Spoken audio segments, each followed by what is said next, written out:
Okie doke. Today's lecture is on the news that the recent terrorist they caught, his father turned him into the FBI. Now, the fact of the matter, the father made a tough decision. He was a Muslim, and the father proved that not all Muslims are whack jobs, that some are concerned about the United States and the government and obeying the law. And what did they do to this guy who made the sacrifice of turning in his son as a terrorist? They ignored it. In fact, there are atrocities going on by Muslims, and they're never taken to task. They don't even go to jail. They don't want to deal with it. They don't want the media. The government does not want to draw any attention to what the hell's going on. In France, when that bus was driven by a terrorist, he was a terrorist. See, in the United States, the only person who's a terrorist is a right-winger who believes in the Constitution and the First Amendment. And a Christian. God forbid you're a Christian in the United States. I believe in Christian principles. I don't know what religion I am, or I'm more or less like an agnostic, I guess. But I like to believe that there's some sort of sense of doing the right thing, whether there's a heaven or hell. So in any event, we have that case. We have the case of the underpants bomber.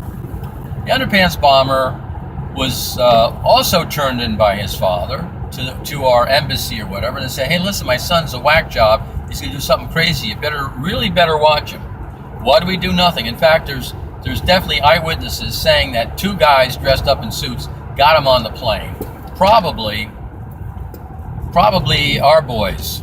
So that's pretty damn interesting. Then you have the World Trade Centers when they I think it was 93, I forget the date. But anyhow, the FBI was in some sort of sting type mode, and they actually set up terrorists with explosives, and they blew up or tried to blow up the World Trade Center. Several people got killed, hundreds were injured, and they tried to frame this Egyptian guy who was working for the FBI, but the Egyptian guy had tapes of all the negotiations with the FBI. So when he went to court, he took out these things. They had to let the guy go. The deal was they were going to replace the explosives with dummy explosives at the very end to make it really exciting. And that's when the New York Times pointed out that the majority of our terrorist attacks in the United States are whack jobs, which the FBI gets a hold of and gives them the means to create a terroristic attack. And so once they get the media on this, then they can get more funding.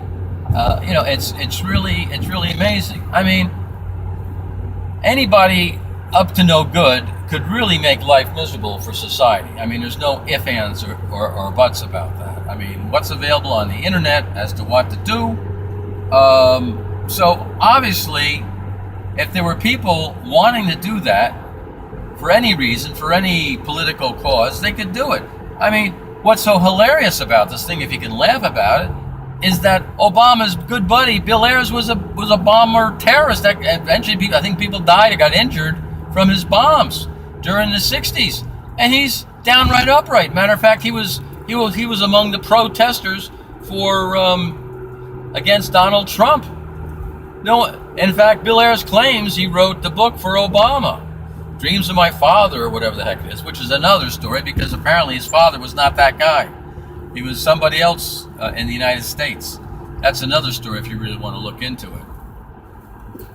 So, in any event, I know I've gone off track here. So we'll just remind you to definitely look into things. There's so many things you can look up to find out how corrupt this government is, and it's not getting any better from the standpoint of the world control. There's definitely a new world order. There's a Bilderberg group you can look up. There's the Bohemian Grove people, which are one and the same. There's cults out there that are in control, and they're screwing around with our DNA. They're trying to turn us into friggin' drones, and there's nothing that these people wouldn't do. Nothing at all. I mean, once you get into your head that they don't need people anymore. Do you understand that? They don't need us anymore. We are a nuisance. And as Brzezinski once said, it's easier to kill 1 million people than to control them. All right? So there you go.